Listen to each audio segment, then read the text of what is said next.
Have you ever found yourself tangled in endless configurations and routing setups, wondering why something that should be simple feels like solving a complex puzzle? If you've worked with React before, you probably know what I'm talking about.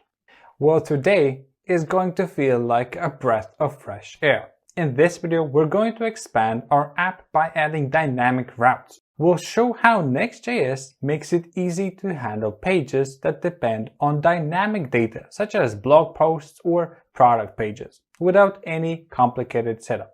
Let's dive in. So far, we have created a static homepage and about page, each with its own route.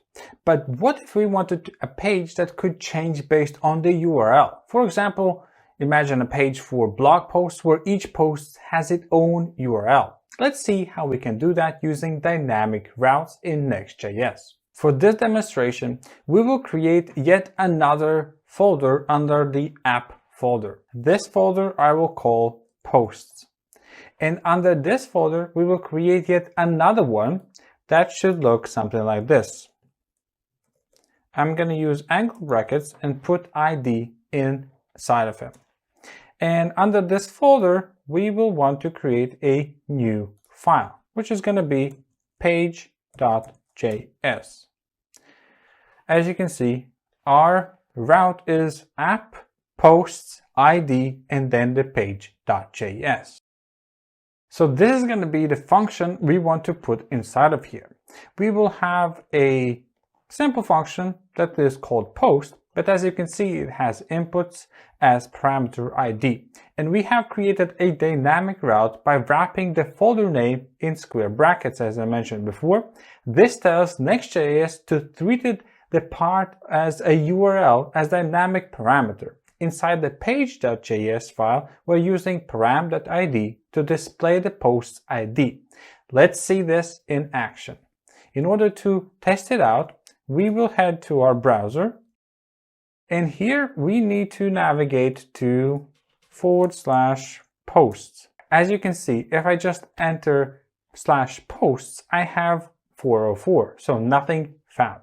It's because it is expecting an input in the URL, so it's dynamically changing. And we can add that by adding another slash and let's say adding 1. And voila, here is our page with post ID 1. If I'm going to change post ID to, let's say, 2, it should change and update as well.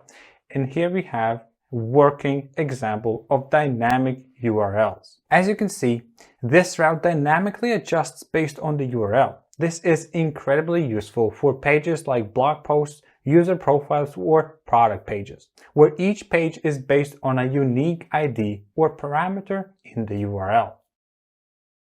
Now, let's head back to our code under the main page. We will adjust a little bit our menu section that we also adding these new pages. And let's actually add 2 new pages with different IDs, just like we tested before. But before we do that, I would like to make one more change. From Hello World, we can actually change to something like welcome to our homepage. This, I think, will look a little bit nicer.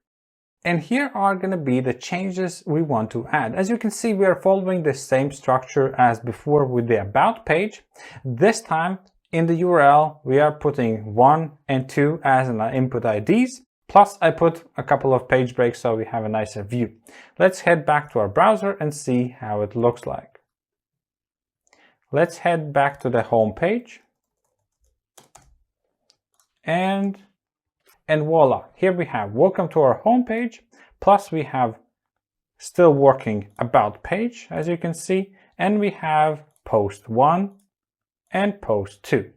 By using dynamic routes in Next.js, we have created pages that adjust based on the URL without any complicated configuration. The file-based routing system does all the heavy lifting for us. You could easily expand to this, handle more complex data, like fetching post details from an API. And that's how easy it is to set up dynamic routes in Next.js. We've added the ability to dynamically generate pages based on the URL, which is incredibly useful for apps that display data like blog posts or product pages. In the next video, we will continue building our app by fetching real data and rendering to the page. Let's keep going. But before we go, I have a question for you.